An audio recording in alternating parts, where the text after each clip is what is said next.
आप सबका स्वागत है और 5-7 मिनट में लेट हो गया, इसके लिए मैं क्षमा प्रार्थी हूँ। अभी लगातार कांग्रेस के कई पूर्व विधायकों को और कांग्रेस के नेताओं को इनकम टैक्स के नोटिस दिए जा रहे हैं। आप देखो कि लगातार लोकतंत्र की ऐसी भावना जिसमें विपक्ष को डराना धमकाना और एक आवाज़ आती है बार बार कि स्वायत्त संस्थाएं हमारी जितनी भी है, ईडी हो, सीबीआई हो, इनकम टैक्स हो, इस तरह की संस्थाओं को सबको झोंक दिया गया, पुलिस भी हो, झोंक दिया गया है केवल लोकतंत्र को कमज़ोर करने के लिए, डराने के लिए, धमकाने के लिए। कई बार बड़े बड़े नेताओं ने लिस्टें जारी करी, दिल्ली से भी करी, हमारी पार्टी ने भी करी और कई विपक्ष के नेताओं ने भी करी कि जिनके इनकम टैक्स के नोटिस थे, जिनको ईडी का संबंध था, अगर उनने भारतीय जनता पार्टी ज्वाइन कर ली तो वो बीजेपी की वॉशिंग मशीन में धुल के एकदम पाक साफ हो जाता है। और अगर बीजेपी के खिलाफ आवाज़ उठाता रहा तो फिर उसको दोषी करार दे दिया जाता है या उस पर कार्रवाई चलती रहती है या उसको रोज किसी न किसी रूप में मीडिया में लाकर बदनाम करने की प्रोसेस चालू रहती है। मध्य प्रदेश में विधानसभा के चुनाव हुए, जो जनता ने जनादेश दिया हमने उसको सर माथे पे लिया। और मैं जब पहली बार बन के आया तो हमने आज से लगभग 1 महीने 20-25 दिन पहले 20 दिन पहले तो मैंने यही कहा यहाँ से कि हम सकारात्मक विपक्ष की भूमिका निभाना चाहते हैं और जो जनादेश मिला है उसको आत्मसात करते हुए प्रदेश की विपक्ष में रह के सेवा करना चाहते हैं। भारतीय जनता पार्टी का जो कार्य व्यवहार है वो कैसा है? एक तरफ इन नोटिसों के जरिए लगातार प्रेशर पॉलिटिक्स को इजाद करना, छोटे छोटे नेताओं को, छोटे छोटे कार्यकर्ताओं को स्थान स्तर पर किसी न किसी केस के द्वारा डराना, और साथ ही साथ जो किसान आंदोलन दिल्ली में 13 को हो रहा है उसके नज़रिए से आज लगभग 80 से ज़्यादा लोगों को बिना बताए डिटेंड कर लेना, जेल भेज देना, गिरफ्तार कर लेना अलग अलग जिलों में। ये सब बातें इस बात का मध्य प्रदेश में घोतक है कि लोकतंत्र समाप्त करने की ओर भारतीय जनता पार्टी तेजी से आगे बढ़ रही है। अब देखो, पहले जनसंपर्क विभाग का काम था कि विपक्ष को नहीं बताना और सरकार के विज्ञापन कैसे आए अलग अलग तरीके से मीडिया पर उसकी प्लानिंग करना है। चलो ठीक है, सरकार का अधिकार है, पर अब एक नया है कि अब शिवराज जी को भी कहीं नहीं दिखना चाहिए। मतलब भारतीय जनता पार्टी की रीति ये कहती है कि अब एक्स चीफ मिनिस्टर मामा भी कहीं नहीं दिखे। ये दोनों बातें एक संकेत देती है क्या? कि इनकी जो विचारधारा है वो नफरत की है। अगर अपना आदमी भी टारगेट पे आ गया, जिसने कुछ कहो, हम शिवराज जी की विचारधारा से जब भी विरोध करना पड़े, उनके कार्य व्यवहार से मैं पीछे नहीं हटाऊं, पर इस वक्त मुझे ये कहना पड़ेगा कि कल प्रधानमंत्री आए और उनको पहले दूसरे मंच पे बिठाया गया, फिर दूसरे मंच पे लाया गया, फिर उनसे प्रधानमंत्री ने किस तरह का व्यवहार किया, उनने नमस्ते किया, सामने से जवाब नहीं दिया गया। ये क्या मैसेज है? ये मैसेज ये है कि अगर हम आपसे नफरत, हमारी पार्टी के भी हो, तो हम आपसे अगर नफरत करते हैं तो करते हैं। यहाँ का जनसंपर्क विभाग सारे मीडिया हाउस को क्या बोलता होगा मुझे पता है अच्छे से, आपको भी पता होगा, ये मुझे बताने की आवश्यकता नहीं है। पर ये नीति मध्य प्रदेश के लोकतांत्रिक व्यवस्था का हिस्सा नहीं रही है, परंपराओं का हिस्सा नहीं रही है। ये एक तरह से मध्य प्रदेश के लोकतंत्र को कलंकित करते हैं। अब आदरणीय नरेंद्र मोदी जी आए, उधर वो भाषण दे रहे थे कि हमने कांग्रेस आदिवासियों के साथ सिर्फ 2 बातें करती है, एक नफरत करती है और एक उनको तोड़ने की कोशिश करती है, उनको दबाने की कोशिश करती है। जब वो उधर लंबे लंबे भाषण दे रहे थे, तो मैंने उनसे 5 सवाल किए थे कि क्या हुआ 1 लाख के पदों का 1,50,000 से ज़्यादा आदिवासियों के आपकी 20 साल की सरकार में नहीं भरे गए? क्या हुआ उनकी छात्रवृत्ति का? क्या हुआ कानून व्यवस्था? सबसे ज़्यादा एनसीआरबी के आंकड़े ये बोलते हैं कि आदिवासियों पर सबसे ज़्यादा अगर अत्याचार कहीं होता है, बहनें गायब होती है, तो वो मध्य प्रदेश में होती है। मैंने उनसे सबसे पहले पूछा कि आप ये बताने की कृपा करें, आप आ जाए यहाँ आए हैं तो, कि इस प्रदेश में कानून व्यवस्था की ये हालात क्यों है? प्रधानमंत्री ने वो तो कुछ नहीं कहा। उसी वक्त एक बजरंग दल का कार्यकर्ता एक आदिवासी को बैतूल में सरेआम वीडियो जारी किया, मार रहा था। हमें वो आरोप लगा रहे थे और उनका कृत्य सामने वहां आ रहा था। तो मैं मानता हूं कि इस सरकार ने जो लोकतंत्र का मद सर चढ़ गया है। और अब सवाल ये है कि आपने कहा है कि मुख्यमंत्री ने पिछली बार कहा था कि ये गीता और रामायण जैसा वचन पत्र है, एक एक शब्द हमारे लिए गीता और रामायण का एक एक वाक्य है। तो आज तक उस पर एक वादा भी, मोदी की एक गारंटी भी पर भी काम चालू नहीं हुआ। लोकसभा के चुनाव है। मैं सरकार को आगाह करना चाहता हूं, इस बार गेहूं के दाम अगर आपने 2700 नहीं किए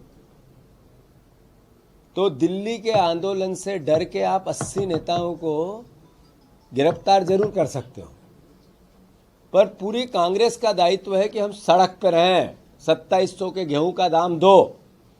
और किसानों से मेरा आग्रह है कि ये बीजेपी एक वोट इस बार गेहूं के दाम के लिए, एक वोट लोकसभा का आपके सम्मान के लिए और सरकार की उस बुद्धि को ठिकाने लगाने के लिए कि जो बोल दे और करे नहीं।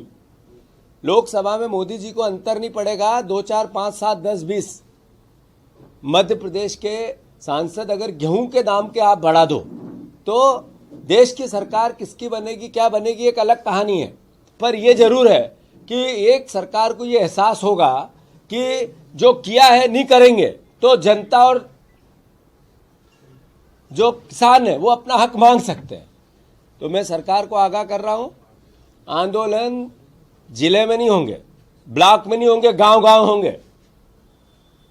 और मुख्यमंत्री से आग्रह करता हूं कि आप हर हालत में जो वचन दिए, 450 रुपए का गैस सिलेंडर क्यों नहीं दे रहे हो आप? क्या कारण है कि आपने बहनों के 3,000 रुपये नहीं किए? क्या मामा से नफरत है आपको, घृणा है उनसे? तो उनने जो कहा उससे वोट मिले, सरकार बनी, विधायक बने, और उन विधायकों की संख्या आप गिनाते हो, छाती ठोकते हो और मुख्यमंत्री बने हो। उन बहनों का क्या गुनाह था जिनने वोट दे दिया? मामा ने कहा था कि मैं 1,000 अभी बहन मेरे पास है, चुनाव बाद 3,000 दूंगा, वोट दे दिए। उनको थोड़ी पता था कि मोदी जी उनको हटाएंगे और मोहन भैया को लाएंगे। तो मैं फिर से अनुरोध करता हूं, ये सब वादे पूरे करे सरकार। इनकम टैक्स से कांग्रेस पार्टी इस गिदड़ भपकियों से न एक बार भी नहीं डरी है, न आगे डरेगी। ऐसे नोटिसों का जवाब हम कानूनन तो देंगे ही देंगे, पर जनता समझे कि एक ही कहानी है लोकतंत्र की हत्या, ये करना चाहते हैं, बार बार करना चाहते हैं। तो मैं मानता हूँ नियम विरुद्ध भी है ये नोटिस। आप ये देखो कि अगर 30-40 किलोमीटर से दूर किसी को बुलाया जाता है तो इनकम टैक्स के नियमों में है कि उनको टिकट भेजा जाता है या संसाधन की व्यवस्था की जाती है, समय ऐसा दिया जाता है, सबको इस तारीख को आपको उपस्थित रहना है, पर इस तारीख को उपस्थित दिल्ली में रहना है। तो यहाँ से जाने आने का जिसके पास पैसे नहीं हो क्या करेगा, या जिसके पास संसाधन नहीं हो क्या करेगा? आज तक इससे पहले कभी इनकम टैक्स का यहाँ भी ऑफिस है, वहाँ पे आके इस बात को की जा सकती थी। मतलब कुल मिला के ऐसे भावना व्यक्त हो रही है कि जबरदस्ती डराने की कोशिश। और फिर कई परिवार के लोग मुझे बोलते हैं नोटिस चला जाएगा, कांग्रेस बीजेपी में आ जाओ। नोटिस की कोई बात ही नहीं है, उनसे अलग से संपर्क किया जाता है। ये मेरे को नोटिस नहीं आया, मेरे को आपने सुना क्या? बहुत सारे नाम चल रहे हैं, कमलनाथ जी का नाम चल रहा है, मेरी बात समाप्त नहीं हुई, मेरी बातें समाप्त नहीं हुई।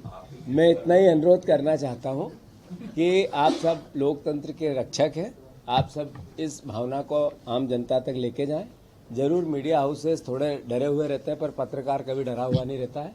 जो जर्नलिस्ट है वो सब भावनाएं जनता की उठाते हैं, सरकार का साथ नहीं देते हैं, मुझे अच्छे से पता है। और मेरे परिवार के सब व्यक्तिगत रूप से तो मुझे कितना खुशी होती है कि मैं प्रदेश अध्यक्ष तो अभी 2 महीने पहले बना, पर मेरे से जितना प्यार मेरे भोपाल के सारे जर्नलिस्ट करते हैं, मैं अपने आप को सौभाग्यशाली समझता हूं कि इतना मैं भी करता हूं, आपको दोनों तरफ से है, तो मैं मानता हूं कि दोनों तरफ से है, तो मैं मानता हूं कि आप लोगों का ये स्नेह, ये प्यार, ये सत्कार मुझे मिलता रहे और मेरी भी भगवान सद्बुद्धि दे कि मैं आप लोगों के सम्मान में कभी कोई कसर नहीं छोड़ूं। धन्यवाद। एक देश गए हैं, उनके भाई पहले से भारतीय जनता पार्टी के ही नेता है। बाकी लोग जो अन्नू की जहाँ तक बात है बिल्कुल सही है, महापौर है, थोड़ा महापौर का एक हिस्सा होता है, ऐसा है कि उसको सरकार की आवश्यकता होती है, उनका अपना एक डर हो सकता है, मेरी कोई बात नहीं उसके बाद। पर बाकी लोग जो गए हैं वो चाहे मंडला के हो चाहे और कहीं के हो, पहले से ही बीजेपी में थे। आज जैसे दिनेश जो पूर्व विधायक का कहा, ये 10 साल से तो बीजेपी का ही सदस्य था, आया गया। 10 साल पहले 15 साल पहले हमारा विधायक था, 15 साल के बीच में जो विधायक रहे तब भी बीजेपी के साथ ही खड़े रहे, मैं भी विधायक था। तो ये कहना कि ये चला गया, मैं अनुरोध ये करता हूं कि कांग्रेस में अब कमजोर मन के जो लोग हैं या जिनके पीछे कुछ न कुछ ऐसा है जिससे उनको डर लगता है, मैं मानता हूं कि ये उनका धन्यवाद कि ऐसे समय में अब तो अभी 5 साल है लगातार है, जिसमें हिम्मत है, जिसके दिमाग में स्पष्टता है कि मेरी आइडियोलॉजी ये है, जो कांग्रेस पार्टी के विचार के साथ प्रदेश की सेवा करना चाहता है, लोकतंत्र बचाना चाहता है, संविधान बचाना चाहता है और जिसमें लड़ने की क्षमता है, मैं मानता हूं जीतू पटवारी और कांग्रेस के साथ रहेगा। आप प्रदेश अध्यक्ष हैं, आप कह रहे हैं कि वो डर है कुछ लोगों में, तो उस डर को मिटाने के लिए आप लोग क्या कर रहे हैं, तो कांग्रेस क्या कर रही है? नेतृत्व की जिम्मेदारी क्या है? नेतृत्व की जिम्मेदारी है, सामने आके आपसे बात कर रहे हैं कि जो मजबूत लोग हैं वो साथ हैं, जो कमजोर मन के लोग हैं, मैंने कहा 2 रास्ते हैं, एक डर के जो भारतीय जनता पार्टी का प्रोसेस है वो उसको प्ले कर रही है। जहाँ तक प्रश्न है हमारा, जो भारतीय जनता पार्टी में 3-4 लोग हैं, मैंने स्पष्ट कहा कि पहले से ही बीजेपी जिनको हमने पार्टी से बाहर निकाल दिया, जैसे मंडला के लोग हैं उनको बाहर निकाल दिया चुनाव के, अब वो जब हमने बाहर निकाल दिया तो बीजेपी में जाएगी बीएसपी में, हमें तो कोई लेना देना नहीं है, हमने तो निकाला था, अब लंबा हो गया। अब आप 1 मिनट, अब उनका सवाल ऐसा है, ये संख्या का विषय नहीं है, कई लोगों को दिए गए हैं और मैं मानता हूं कई लोगों में करीब 25-30 हमारे नेताओं को दिए गए हैं, जिनका अलग अलग संदर्भ में अलग अलग लिस्टिंग करके आपको अवगत कराया जाए। एक आप माना जा रहा है कि सोनिया गांधी की भेजने की तैयारी है, आपकी तरफ से पत्र लिखा है सर आपने पीसीसी की तरफ? नहीं, ये खाली केवल पीसीसी, सारे सीएलपी, हमारे सारे विधायक, हमारे सारे वरिष्ठ, सबकी मंशा एक है कि अगर सोनिया जी राज्यसभा जाए तो वो मध्य प्रदेश से जाए, अगर मध्य प्रदेश से जाएगी तो एक ऐसा व्यक्तित्व जो देश में प्रधानमंत्री का पद भी जिन्होंने त्यागा है, अगर वो यहाँ से जाएंगे तो हमारा सौभाग्य बनेगा। मध्य प्रदेश के लिए जो राजनीतिक रूप से आवाज़ भी है वो सदन में भी ज़्यादा ताकत से गूंजेगी और मैं मानता हूँ कि अगर ऐसा होता है तो हम सौभाग्यशाली, मध्य प्रदेश कांग्रेस सौभाग्यशाली। इसको लेकर आपने दिल्ली में अपनी बात कही क्यों? नहीं, मैंने पत्र के माध्यम से डिमांड की है और मैंने ही नहीं की, सब राज्यों ने की है, अलग अलग जहाँ जहाँ राज्यसभा के चुनाव है सब राज्यों ने एक साथ अलग अलग ये प्रोसेस किए, पर हमारा मन है कि मध्य प्रदेश से सोनिया जी जाए। राज्यसभा जाना चाहिए। हाँ, क्या सभी राज्यों को ऐसा लगता है कि लोकसभा चुनाव लड़ती आ रही थी ना, राज्यसभा से भेज रहे, तो ये लग रहा है कि आप लोगों की नहीं, ये अनुरोध मेरा इतना है कि आज तक सोनिया जी का जो व्यक्तित्व रहा है वो कैसा है हमारे से बेहतर पूरा देश जानता है और मैं अनुरोध ये भी कर रहा हूँ कि ये हमने उनसे निवेदन किया है, निर्णय उनको लेना है। सर, ये नकुल नाथ जी का जो अच्छा, एक इधर आप भी लोकसभा, आप भी राज्यसभा जाना चाहते हैं, ऐसी बातें चल रही हैं? मैंने कभी भी आज तक एक बार भी कहीं इस भावना को व्यक्त न मेरे भाव से किया न मेरे मुंह से किया। मैं पार्टी से आप सबके माध्यम से आग्रह करता हूं कि मुझे किसी भी रूप में जो एक व्यक्ति एक पद है, मुझे जो पद मिला उससे मैं संतुष्ट हूं। इसकी जिम्मेवारी अच्छे से निभाऊं, भगवान ईश्वर मुझ में ताकत दे।